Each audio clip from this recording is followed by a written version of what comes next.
Hi everyone, and welcome back to Parkitect. Today we're visiting Mystic Oasis. A rich Arabian landowner wants to turn this fertile desert oasis into a blossoming theme park.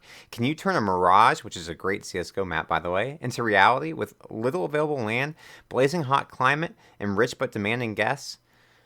We have a couple goals here, which is to have 400 guests in your park and a happiness rating of at least 75%, and a few optional goals of having 100 and 200 guests in the park by the end of March of year two. So I don't think it's too terrible. I think the happiness goal, based on what happened last time, might be a little bit challenging, although it should have been the easiest of the three. But without further ado, let's hop right on into it. So I have to start right off by saying I can't tell you the amount of times that I caught myself singing Arabian Nights while working on this park.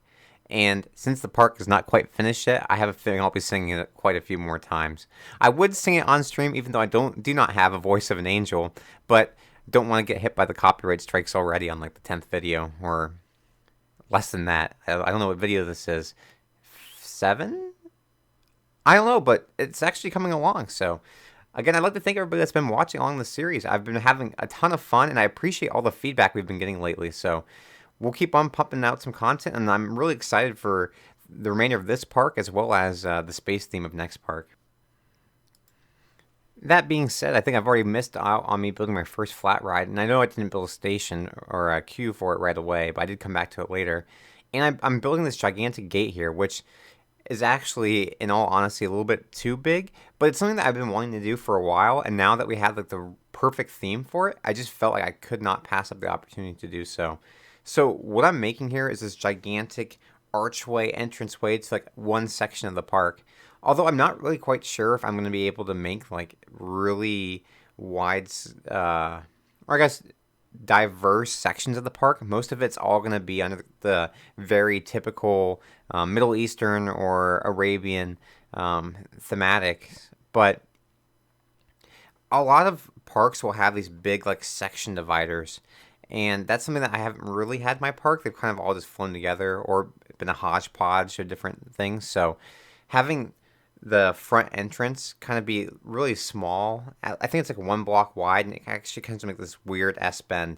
So it's not like a really grand entrance to a park. And I'm not sure. They say in the scenario description that this is a rich landowner, so I'm gonna have to say that he can afford to build the kind of theming that we're going for here. Although it really ate up into my budget. Although I think the main reason for that was this is my first episode that I've built with any of the default shapes that Parkitect has to offer. I have previously not even opened that tab before. I've kind of just seen that it was there and said, all right, we'll push that off for another day, because once you open up, the tab of all the generic different objects, the shapes of like spheres, cubes, which you can rotate on like 45-degree angles, or like 45 on both axes, like X and Y axis. So you can do some pretty cool things with shapes, and it's basically like opening up Pandora's box. Not to mention that the shapes are significantly more expensive than the rest of the pieces. So as you can see right here, I'm building with a lot of cubes to make some depth to this wall, because I try to keep it all the same color. I think that it would also probably look pretty okay if I had like a darker accent for like the details. But I tried for at least this main wall for it to be all the main colors except for the top of those towers, which I'm not sure what they're called. I'm probably gonna have to pause the video here and go take a look, because I'm actually really curious.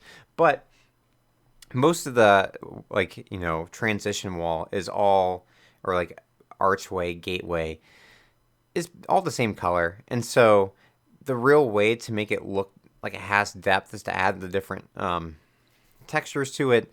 And the one way I was doing it was with a lot of shapes. And so for those who have not played the game before, it's like $2 for like one of the border pieces that stretches along like the units, or the 1x1 units.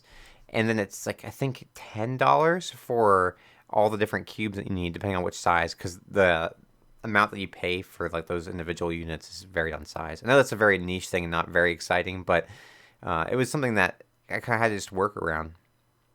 But now that we did the front side of the facade, we'll come around here in a little bit and do the back. But I wanted to somehow include, I didn't want it just to be like a freestanding archway that has no real purpose. So I'm starting, at least in this episode, to add some purpose to it and actually have the queue run through part of the building. And so this is actually the only like real thing that's connected to it at this point in time. But my goal is going into part two when we actually open up the park, and that's a little bit of a spoiler. I gotta keep in mind what I'm saying. It's a little bit of a spoiler because you'll find out that we don't actually open up the park in this episode, except for on accident again. We let like 2 guests in, so those 2 guests like got let in, got the real extra special treatment because they were able to see the majority of this section of the park being built. So congratulations to them. Their guest pass, which I'm not even sure if there's a price to enter this park, but if there was, they really got their bang for their buck to sit here and watch the whole thing be built right in front of them. Although since I'm doing it all paused, I'm not sure if they would have actually seen it. Would that be like a blink? I guess it'd be something like that Quicksilver scene where you don't really process what's happening because to him everybody's going in slow motion, and to you we're not. I really would like to go off on like a WandaVision tangent here, but that's not what we're talking about today. And but if you haven't seen it and you do like MCU, go see more WandaVision, and then let's flip back to what we're actually working on. So the other side, this side of the wall is actually going to be the exact same format as the other side, just copied, and I think that's okay.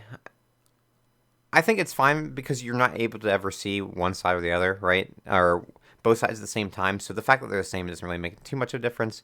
And I think that the theming on this really blends in well with the rest of the plaza that I ended up building here. The one thing I was saying just a few minutes before I went off my tangent was that I would like to incorporate this into more different rides and parts of the park. So I have this one little outcropping of a section there that the queue line goes through. But I'd like to, since there's kind of like a drop off in this like overarching top to like the bottom, I'd like to maybe add some more buildings to it and kind of flesh the thing out more so it doesn't feel like it's just like a 2D piece of paper standing up. And it looks like now I'm going to have to stop talking about that because we are working on our Gerstlauer dive coaster, which I think, I'm not sure if it's the Eurofighter variant or I forget the name of the other one. I'm going to guess and just go ahead and say it's the Eurofighter. And if I'm wrong and that's not the correct coaster type, someone can correct me on that one. This coaster actually took me quite a while to build. I was hoping to get it done really, really quick and like move on to other things in the park, but I just could not find a layout that I liked a lot. I think the hardest thing for me is that I've still, even though now we're a couple episodes deep, I've not really mastered the building system of like the coaster itself. It's really hard to transition between some of like as you can kind of see on the board, you have right turns, left turns, slight right turns, and slight left turns. Well, you cannot actually do slight right and slight left turns in the vanilla game without it being on a flat track. And I'm not sure why that is. Like, you can have right and left turns on like raised or lowered track, but you can't have slight right and slight lefts on the angle, and that doesn't really make too much sense. It must be something to do with the math. Like maybe the tiles don't line up. If there's a potential rather that the tiles don't line up when it does that. But I think that I did manage to get a fair few amount of the elements that normal Gerstlauer Eurofighters do have. Obviously, the order of them is probably not the best, and some of the banking and the smoothing could be a little bit better. You can see me right here struggling with the brake run because I wanted to add a mid-course brake run.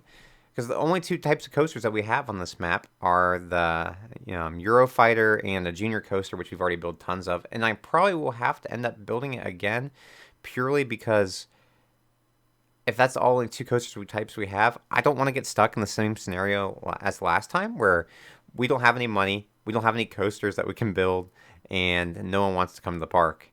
And then all the people that are at the park will get upset, and it's a compounding factor. 400 guests is not quite as much as the goal was for the previous like 2 or 3 parks. So I'm hoping that we can do that pretty easily. And as you'll come to find out here in a few minutes, I ate through most of the money on this part of the video. So I think the park is set up for success when we do open it, but I'm kind of nervous.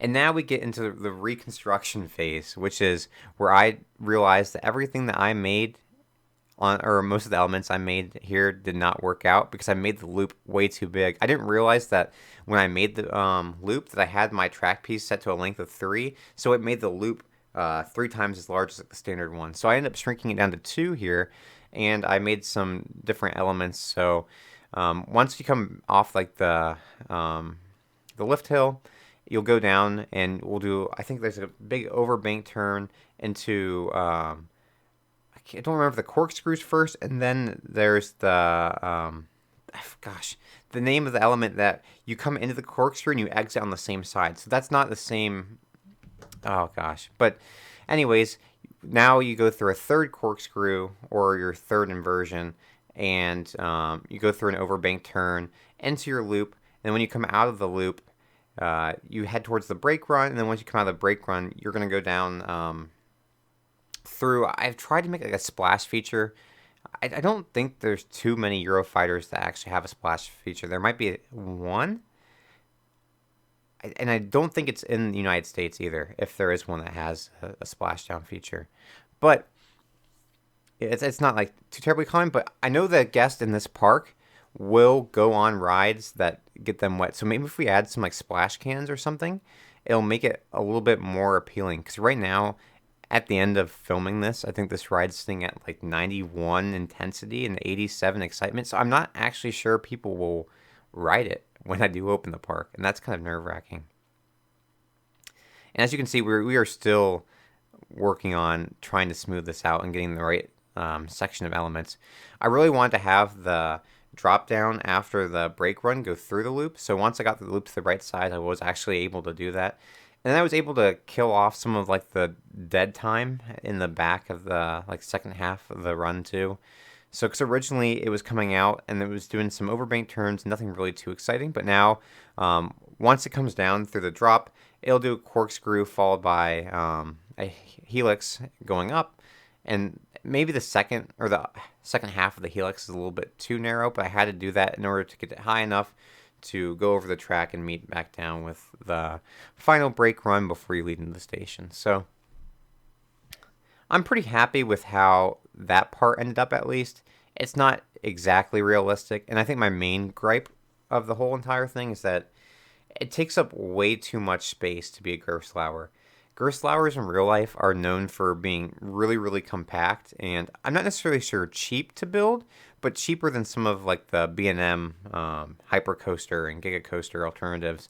And like I said, they take up such a small amount of land that they're able to pack a lot of excitement in a small area and really pay for themselves pretty quickly as rides. So I do know that eventually I can probably see Kings Island, Cedar Fair, but Kings Island and Cedar Point getting one of these. I don't think that they have any right now. Yeah, they definitely do not. I think the closest one probably to me would be in Dollywood. I'm trying to think if Hershey Park might have one. I'll have to double check that. And I'm not sure that if Pennsylvania would be closer or not. Regardless, there's not too many or any at all in Ohio. So it's not a ride that I know too terribly much about, but it is one that I would like to ride in the future because, like I've said before, heights are the parts of roller coasters that I really hate. And other than that, initial lift hill, I don't think that's something that Gerstlauers tend to have a lot of. I think there's one or two that have like a second drop, so that adds a little bit more height. But big fan of inversions, big fan of G-forces, even though I don't think I've really been on like too terribly like many like intense G-force rides. So maybe I'm talking too soon, and I don't really know if I would be able to handle them. I'm definitely not ready to step up into like a fighter jet and do anything like that. That's probably going to be permanently out of my league. But I do like inversions, and so I think that if I had the opportunity to go on a Gerstlauer, I would definitely do it. And now that we're finished with the ride itself, we can finally move on to some of the shops. The biggest mistake that I kind of made in this park was that coming into the entrance, I built everything on the right-hand side, which is fine and all. And I do like the direction that I go with the plaza here, but all of the like utility stuff, so that's like the garbage disposal and or the trash chute, whatever, and like the supply depot are all on the left side, which makes it really challenging to have shops and stuff on this side without building like a new supply depot, like a smaller one over here that we can ship underground the supplies to. And with how much money I spent on scenery, that's just not feasible. So you'll see here in a little bit when I go back and make one of the entrance buildings on like the smaller main street, the more congested main street that's not this open plaza, that I have to put the shops and stuff there. I would like to add some more shops over here, so maybe if the park is successful and doesn't go bankrupt in the first year, that's something I can look into, is adding that supply depot over probably behind that magic carpet ride, which is something I didn't really talk about too terribly much, but it's probably one of the most cliche rides that I could have added to this theme. So thank you, Silverette, who by the way is the map designer for this map, and he did us some good justice with adding some rides to make the theming not like impossible on us. One thing I find really interesting though, is there's not too terribly many like trees and stuff, and I've never been over to the Middle East, so I don't know exactly if like Ferrari Land is a park that I would love to go to over there. I don't know how much foliage they actually have. At least in like normal parks, they're like simulating the Arabian or like Middle Eastern themes. They could have trees, so depending on how we take this, right? It could either be really smart and it would make sense that we have trees here because it's more of like a thematic theme than actually like an environment. Or all these trees that were pre-placed by Silverette and have been placed by me are all just going to die soon because this is actually like a really arid and humid climate and none of those kind of trees would live. Because, I mean, there are cactuses over there that were pre-placed, but maybe the oasis that's in the middle of the park, it just gives enough sustainability for the trees. I'm not entirely sure. So maybe the trees by the oasis that were pre-placed were fine, and Silverette did a good job, but my trees that I placed were not. So that's definitely a possibility, one that I will not rule out, and something I'll have to think about moving forward. But I think without having trees there, it just would look way too bland, and my color palette for this map is already pretty much just sand color, very like grayish yellow. I guess that's basically what sand is. Like really dull orange. So not too vibrant. I do try to add some, more interesting colors, like the top of the roofs, which I built the gigantic spheres and then added some little pillars on top, because I think that is probably the closest we can come to like those Middle Eastern type of roofs. I think those turned out pretty good. And they also add a lot of color for the map. And then also like the little pavilion cloth mesh nets that hang up and block the sun. Those also provide a little bit of color to break up the grayness or the sandness of the map. And since sand is such a pastel color, we get to add in some of the other cool blue and green and red pastel. So I like that a lot. Also, I actually had to step away for a quick second because my throat got so dry that I couldn't finish my sentence. And while I did that, I figured out that I thought it was a 0G roll that I had added, but I was wrong, and I think it actually was a cutback. So that was why I was kind of stumbling over my words there. I thought it was a 0G roll, but 0G rolls come out perpendicular to where they start, and so it would actually be a cutback. So I think cutbacks are the corkscrews that instead of coming out on the opposite side or opposite direction of where you are, you come back on the same direction. It's kind of confusing, but it's something that once you have ridden enough roller coasters and you've looked at the names long enough, you'll understand the elements. And there's actually so many different element names I did not know what they were. I would love to, at some point in time, do a Cobra roll, because that is actually one of my favorite roller coaster elements. And it's one that, for engineering in my freshman year, we had to do a project on. So we had like a marble, and we had to build a roller coaster that had like some special features in it that made it unique.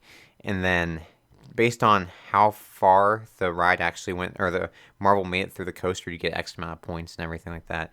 So my cool thing was we were able to do inversions with the marble because we had so much force keeping it in the loop, even though it had no restraints and it wasn't like tucked under, or there was no like cart holding it to the track. There was so much momentum that we were actually able to bend it, or bend like the tubing that was like keeping it on the track enough that we were able to do a full vertical loop and cobra roll, which is pretty cool. But side story aside, that's kind of funny.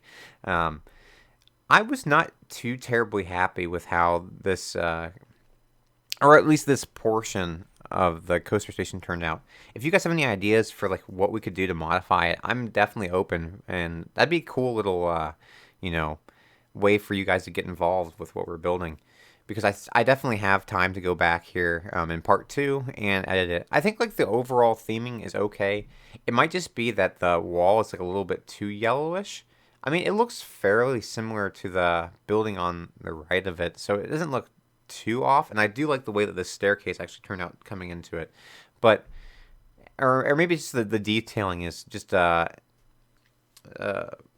section or two, or gosh, a few too many clicks on like the old color wheel off of the other one. But, or maybe it's just that it's too square. Like there's so many square buildings around, it's just too square and too big. I don't think it's the worst thing in the world, but I definitely think that it could have some love. I was thinking of maybe doing some spires on like the corners.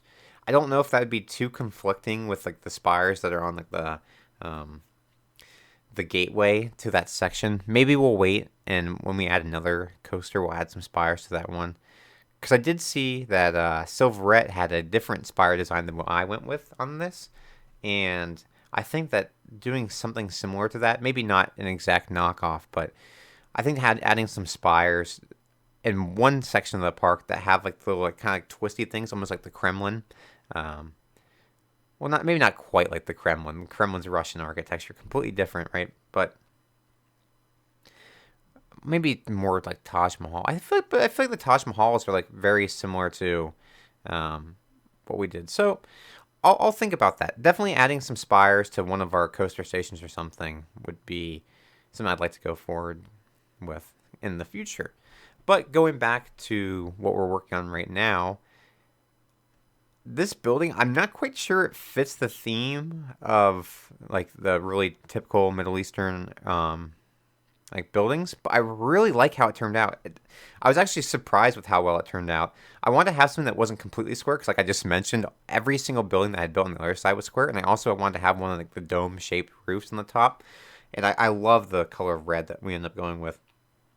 And then we got the little spire there too, or a little tiny little antenna-looking thing. But I really like how this turned out, and so since it's such a small street and there's not too much pathway with it, I think this has like a really good like just aspect ratio that keeps like the main street looking like it's not huge, but also it's preparing that transition between the smaller entrance building and then that gigantic gate that I put that, was a big size difference. So it does a good job at kind of being that middleman between the two kind of styles. So like the smaller entranceway, which maybe is the direction we should have gone with the park. Maybe we should have gone with a little bit smaller theming. But I like how it turned out, and I'm really happy with what we probably can add to like the next couple buildings in that main street, and here along with the different trees and different plants that we're adding to this. I still find it weird that we're adding like different oak and pine trees to that. So alas, I think it turns out good and it looks good. And then we're going to finish this episode off with adding just a few more flat rides. That way, when we do open the park on the next episode, it's not the worst thing in the world. I actually do feel pretty bad because I think that some of the flat rides or some of the building of the queues that I was working on didn't quite get finished, especially this one here. I was trying to steal one of my designs with like the beach theme, like little wavy fabric tops to this, and it doesn't actually get recorded. So I'm so sad. I was so excited to show that off. So I'll do a quick real-time portion here to finish off the video and just kind of do like an overview and let everybody look at the park while I kind of sign off. So I'd like to thank everybody that's made it through this video. It's a little bit shorter than the last one, which is a good thing. If you'd like to see the rest of the park, you have ideas that you want to add, I haven't actually filmed that part yet, so give me your ideas. I'll try to add them in the park. And until next time, I'll see you all later. Have a good one, everybody. Take care. Bye.